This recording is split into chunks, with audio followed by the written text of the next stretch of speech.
Assalomu alaykum azizlar. Bugun juda muhim mavzuni tushuntirib beraman. 1 avgustdan qoidalar o'zgardi va bu gap faqat haydovchilarga, tadbirkorlarga yoki davlat ishida ishlaydiganlarga emas, hammamizga tegishli. Chunki yangi tartiblar kundalik hayotimizdagi to'lovlar, hujjatlar, jarimalar, elektron xizmatlar, shartnomalar va nazorat masalalariga bevosita ta'sir qiladi. Agar siz mening ishim yo'q, menga tegmaydi deb o'ylayotgan bo'lsangiz, aynan shu xato eng qimmatga tushishi mumkin. Men bugun sizga oddiy tilda tushuntiraman. Avval qanday edi, endi nima o'zgardi? Kimlar ehtiyot bo'lishi kerak, kimlar xavotir olmasa ham bo'ladi? Qaysi joylarda odamlar ko'p adashadi va hozirdan nima qilish kerak? Videoni oxirigacha ko'ring.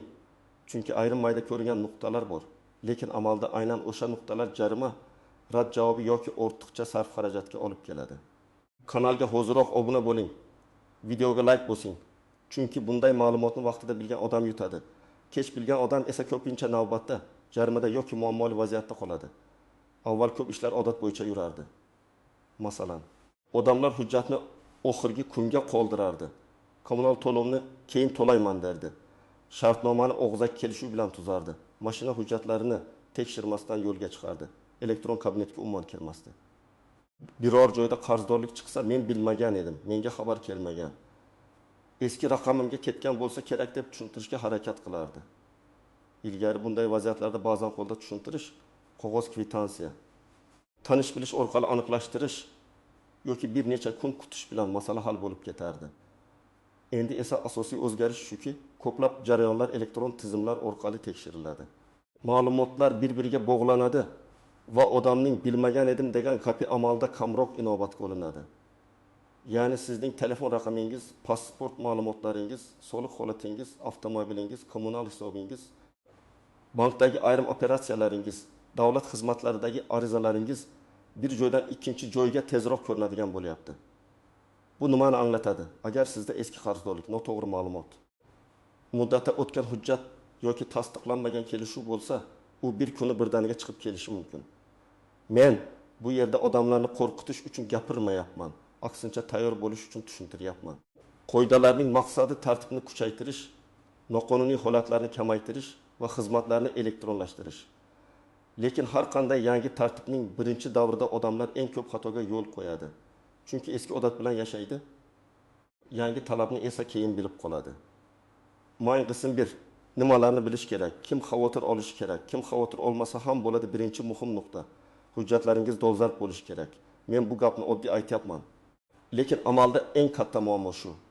Pasport yoki ID karta ma'lumotlari, yashash manzili, telefon raqami, bank kartiga bog'langan raqam, davlat xizmatlaridagi login, soliq kabinetdagi ma'lumotlar bir-biriga mos bo'lishi kerak. Masalan, siz eski telefon raqamingizni ishlatmay qo'ydingiz, lekin bank, kommunal xizmat yoki davlat xizmatlarida o'sha raqam turibdi.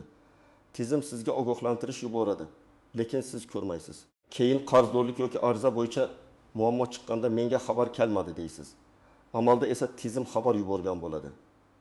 Oddiy misol, fuqaro elektr energiyasi uchun har oy 2,5 ming so'm atrofida to'lov qilardi. Bir oyda hisob ko'proq chiqdi, u esa keyin tekshiraman deb qoldirdi. Keyingi oy yana qo'shildi. 3-oyda esa qarzdorlik kattalashdi. Avval u mahalliy bo'limga borib, qog'oz kvitansiyalarni ko'rsatib, 1-2 kun ichida aniqlashtirar edi.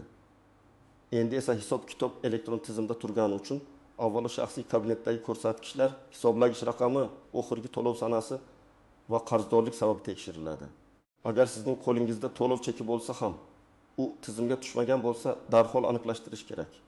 1 oy kutaman degan yondashuv xavfli.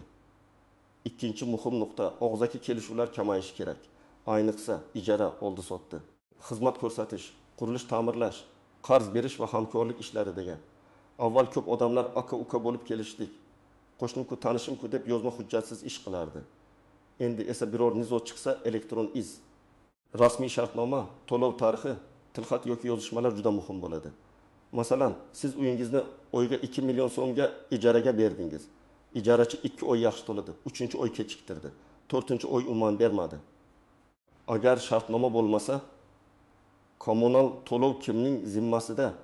Uyga yetkazilgan zarar kim tomonidan qoplanadi? Muddat qachon tugaydi? Depozit bormi yo'qmi? Bularning hammasi tortishuvga aylanadi. Yangi tartiblar kuchayayotgan davrda rasmiy shartnomalar sizni himoya qiladi. Rasmiylikdan qochish bugun tejamkorlikdek ko'rinadi, lekin ertaga katta zarar bo'lishi mumkin. 3-nuqta. Avtomobil egalari va haydovchilar alohida ehtiyot bo'lishi kerak. Chunki yo'l harakati, sug'urta, jarimalar, texnik holat, ishonchnoma davlat raqami, to'xtash va tezlik masalalarida elektron nazorat kuchaygan. Kamera, planshet, onlayn baza va avtomatik tekshiruvlar ko'paygan sari ko'rib qolishmadi. Ogohlantirib qo'yishar degan fikr eskiryapti. Endi tizim ko'rishi mumkin. Oddiy vaziyat. Siz do'stingizning mashinasini haydab chiqdingiz. Sug'urta polisida ismingiz yo'q yoki hujjatlar to'liq emas. Avval ayrim holatlarda tushuntirish bilan o'tib ketgan bo'lishingiz mumkin. Endi tekshiruvda baza orqali darhol ko'rinadi. Yana bir misol, jarima kelgan, lekin siz uni vaqtida ko'rmadingiz. Menga xat kelmadi deya olmaysiz. Chunki jarima elektron tizimda paydo bo'ladi. Shuning uchun avtomobilingiz bo'lsa, kamida haftasiga bir marta jarimalarni onlayn tekshirish odat bo'lishi kerak. 4-nuqta. Tadbirkorlar, yakka tartibdagi ish qiluvchilar va xizmat ko'rsatuvchilar ko'proq e'tiborli bo'lishi kerak. Chunki naqd pul karta orqali to'lov, chek berish shartnoma. Soliq hisobotlari va mijoz bilan munosabatlar bo'yicha talablar aniqroq bo'lib bormoqda. Men kichkina ustaman, men faqat uyda pishiriq qilaman, men faqat Telegram orqali sotaman degan gaplar mas'uliyatni butunlay olib tashlamaydi. Agar siz muntazam daromad olayotgan bo'lsangiz, rasmiy tartibni bilishingiz kerak. Misol uchun bir ayol uyida tort pishirib sotadi.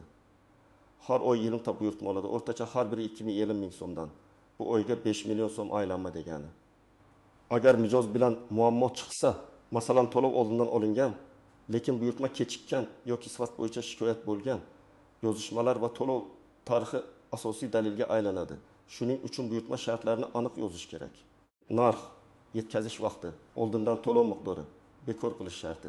Bu faqat soliq uchun emas, o'zingizning obro'yingiz va xavfsizligingiz uchun ham zarur. 5-nuqta. Oddiy fuqarolar ham davlat xizmatlarida ariza topshirishda xatoga yo'l qo'ymasligi kerak. Subsidiya, nafaqa, bolalar puli, pensiya, kadastr, propiska, pasport, nikoh, ajrim, meros, tug'ilganlik guvohnomasi, diplom tan olish, ishga kirish uchun ma'lumotnoma kabi jarayonlarda ma'lumotlar to'g'ri bo'lishi shart. Bitta harfdagi xato eski familiya, noto'g'ri tug'ilgan sana, manzil mos kelmasligi arizani to'xtatishi mumkin.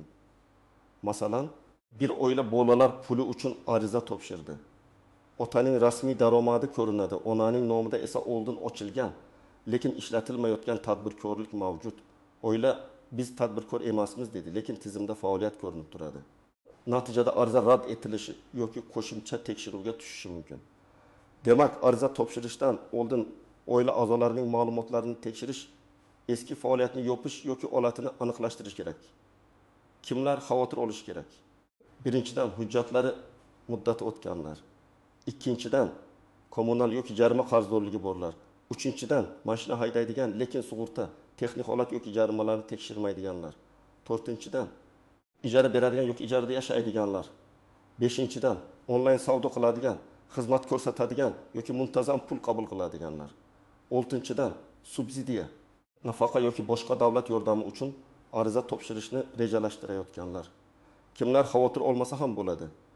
Agar siz hujjatlaringizni tartibga keltirgan bo'lsangiz, telefon raqamingiz yangilangan bo'lsa, qarzdorliklaringizni tekshirib tursangiz, shartnomalarni yozma qilayotgan bo'lsangiz, to'lovlarni rasmiy yo'l bilan amalga oshirsangiz, katta xavotirga o'rin yo'q. Yangi qoidalar tartibli odam uchun ko'proq qulaylik beradi. Navbat kamayadi, ma'lumot tez topiladi. Hujjatlarni qayta ko'tarib yurish shart bo'lmaydi. Endi eng muhim nozik joylarga o'tamiz. Birinchi tuzoq, elektron tizimda ko'rinmasa, demak muammo yo'q deb o'ylash. Bu noto'g'ri. Ba'zan ma'lumot kechikib tushadi. Ba'zan eski qarzdorlik keyinroq chiqadi. Ba'zan bitta idorada yopilgan masala boshqa bazada ochiq turadi. Shuning uchun faqat bitta joydan tekshirish yetarli emas. Masalan, jarimani bank ilovasida ko'rmasligingiz mumkin, lekin maxsus davlat xizmatlari yoki boshqa rasmiy bazada chiqishi mumkin. Kommunal to'lovda ham shunday. Ilovada to'lov o'tgan ko'rinadi. Lekin xizmat ko'rsatuvchi tashkilot hisobida hali aks etmagan bo'lishi mumkin. Ikkinchi tuzoq, chekning skrinshoti yetarli deb o'ylash. Skrinshot yordam beradi, lekin har doim ham yakuniy dalil emas. To'lov ID raqami, sana, summa, qabul qiluvchi tashkilot nomi va hisob raqami aniq bo'lishi kerak. Agar siz notanish havola orqali to'lov qilsangiz yoki karta raqamiga pul tashlab shu to'lov desangiz, keyin isbotlash qiyinlashadi. Ayniqsa ijara, ta'mirlash, buyurtma, avans va qarz masalalarida to'lov izohiga nima uchun pul yuborilayotganini yozish juda foydali. Masalan, avgust oyi ijara to'lovi, oshxona mebeli uchun avans, qarz qaytarildi kabi izohlar keyin katta yordam beradi. 3-tuzoq. Mening nomimda emas, menga aloqasi yo'q degan fikr. Uy sizning nomingizda bo'lmasligi mumkin, lekin siz yashayotgan bo'lsangiz kommunal to'lovlardan foydalanasiz. Mashina otangiz nomida bo'lishi mumkin, lekin siz haydasangiz. Qoidabuzarlik uchun amaliy muammo sizga ham tegadi. Bank kartasi turmush o'rtog'ingiz nomida bo'lishi mumkin, lekin siz o'sha karta orqali savdo qilsangiz, tushum va to'lovlar bo'yicha savol tug'ilishi mumkin. Shuning uchun kimning nomida ekani bilan birga kim foydalanayotgani ham muhim. 4-tuzoq. Eski qarzlarni kichik deb e'tiborsiz qoldirish.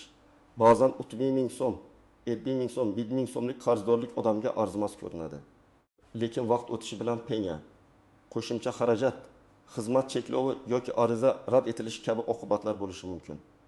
Masalan, siz subsidiya olish uchun ariza topshirasiz, lekin tizimda qarzdorlik yoki noto'g'ri ma'lumot chiqadi. Ariza avtomatik rad etilmasa ham qo'shimcha tekshiruvga tushadi. Bu esa vaqtni cho'zadi. Vaqt esa ko'pincha puldan ham qimmat. 5-nozik jihat. Istisnolar bor, lekin ularni hujjat bilan isbotlash kerak. Masalan, siz qarzdorlik sizga tegishli emas deb hisoblaysiz. Bu holatda og'zaki aytish yetarli emas. Sizda ariza, dalolatnoma, to'lov cheklari, oldingi egasi bilan shartnoma, hisoblagich ko'rsatkichlari yoki boshqa dalillar bo'lishi kerak. Yoki siz mashinani allaqachon sotgan bo'lsangiz, lekin rasmiy qayta rasmiylashtirmagan bo'lsangiz, jarimalar baribir eski egaga kelishi mumkin. Men sotib yuborganman deyish huquqiy jihatdan yetarli bo'lmaydi. Agar rasmiy o'tkazish qilinmagan bo'lsa. 6-nozik jihat. Oilaviy va yaqinlar o'rtasidagi kelishuvlar. Ko'pchilik aka-ukamiz shartnoma shart emas deydi. Lekin hayotda eng og'ir nizolar ko'pincha aynan yaqinlar orasida chiqadi. Uy ta'miri, meros, qarz, mashina, yer, umumiy biznes, to'y xarajatlari, o'qish puli, chet elga yuborilgan pul kabi masalalarda yozma iz bo'lsa, hamma tinchoq bo'ladi. Bu ishonchsizlik emas, aksincha kelajakdagi tushunmovchilikning oldini olish. 7-nozik jihat. Bolalar va keksa ota-onalar nomidagi hujjatlar. Ba'zan ota-onalar farzandi nomiga karta ochadi, uy rasmiylashtiradi. Telefon raqam oladi yoki qarindoshlar nomidan foydalanadi. Keyin yillar o'tib bu ma'lumotlar turli tizimlarda chiqib keladi. Agar biror karta, raqam, mulk yoki majburiyat sizning nazoratingizda bo'lmasa, uni tekshiring. Ayniqsa, keksa ota-onalar nomidagi kommunal hisoblar, eski telefon raqamlari, bank kartalari va mulk hujjatlari tartibda bo'lishi kerak. Endi aniq qadamlarni aytaman. Birinchi qadam, shaxsiy hujjatlaringizni tekshiring. ID karta yoki pasport muddati, familiya, ism yozilishi, tug'ilgan sana, yashash manzili, telefon raqam va elektron kabinetga kirish imkoniyatini ko'rib chiqing. Agar telefon raqamingiz o'zgargan bo'lsa, bankda, davlat xizmatlarida, kommunal xizmatlarda va soliq kabinetida yangilang. Bu kichik ishdek ko'rinadi, lekin kommunalning ildizi aynan eski raqamda bo'ladi. Ikkinchi qadam, qarzdorliklarni tekshiring. Elektr, gaz, suv chiqindi, issiqlik, internet, telefon, jarimalar, soliq va bank majburiyatlarini alohida ko'ring. Har bir to'lov bo'yicha oxirgi sana va summa mos kelishini tekshiring. Agar tushunarsiz qarzdorlik chiqsa, darhol xizmat ko'rsatuvchi tashkilotga murojaat qiling. Murojaat qilganda og'zaki gap bilan cheklanib qolmang. Ariza yozing, ariza raqamini oling, skrinshot va cheklarni saqlang. 3-qadam shartnomalarni rasmiylashtiring. Ijara bo'lsa, ijara shartnomasi, xizmat ko'rsatish bo'lsa, oddiy yozma kelishuv, qarz bo'lsa, tilxat, oldi sotdi bo'lsa, rasmiy hujjat. Eng kamida kelishuvda tomonlarning ism, familiyasi, pasport yoki ID ma'lumoti, summa, muddat, to'lov usuli, majburiyat va javobgarlik yozilsin. Keyin yozamiz degan gap eng xavfli gaplardan biri. 4-qadam, avtomobil bo'lsa, alohida tekshiruv qiling. Sug'urta amal qilish muddati, texnik holat, jarimalar, ishonchnoma yoki boshqarish huquqi, davlat raqami, to'xtash joylari va kameralar bo'yicha ehtiyot bo'ling.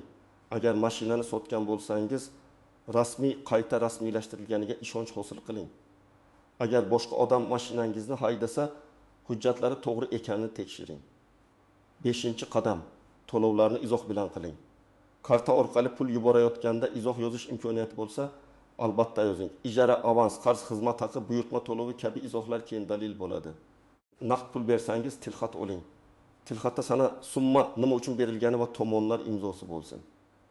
6-qadam davlat xizmatlariga borishdan oldin hujjatlar ro'yxatini tayyorlang. Pasport yoki ID karta, stir yoki JSSHIR ma'lumotlari, mulk hujjati, nikoh yoki tug'ilganlik guvohnomasi, bank rekvizitlari, to'lov cheklari, ariza nusxasi, ishonchnoma kerak bo'lishi mumkin. Qaysi xizmatga borayotgan bo'lsangiz, oldindan rasmiy saytdan yoki kol markazidan ro'yxatni aniqlang. Bu sizni 2-3 marta qatnashdan qutqaradi.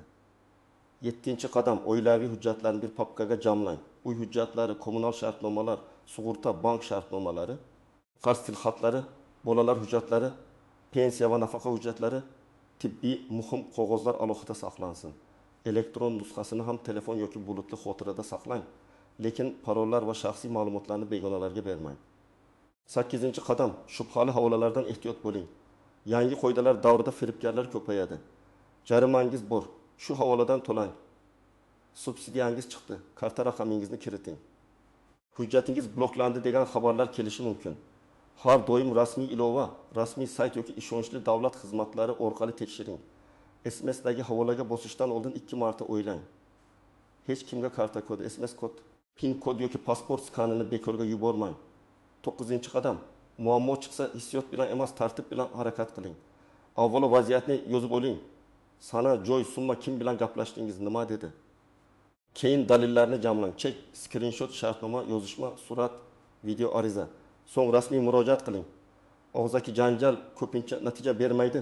Rasmiy ariza esa iz qoldiradi. Xulosa shuki, 1 avgustdan o'zgarayotgan tartiblarning asosiy mazmuni bitta. Hamma narsa aniqroq, elektronroq va nazoratliroq bo'lyapti. Bu yomon emas, agar siz tayyor bo'lsangiz. Hujjatlaringiz to'g'ri bo'lsa, qarzdorliklarni tekshirib tursangiz, shartnomalarni yozma qilsangiz, to'lovlarni rasmiy amalga oshirsangiz, yangi qoidalar sizga muammo emas, aksincha himoya bo'ladi. Lekin eski odat bilan yuraversangiz, kichik xato katta muammoga aylanishi mumkin. Men sizga hozir bitta vazifa beraman. Bugunoq telefoningizdan jarimalar, kommunal to'lovlar, hujjat muddati va bankdagi telefon raqamingizni tekshiring. Agar uy, mashina, ijara, qarz yoki biznes bilan bog'liq kelishuvingiz bo'lsa, uni yozma shakliga keltiring. O'zingizni, oilangizni va pulingizni himoya qiling. Sizningcha bu yangi tartiblar odamlar uchun qulaylikmi yoki ortiqcha qiyinchilikmi?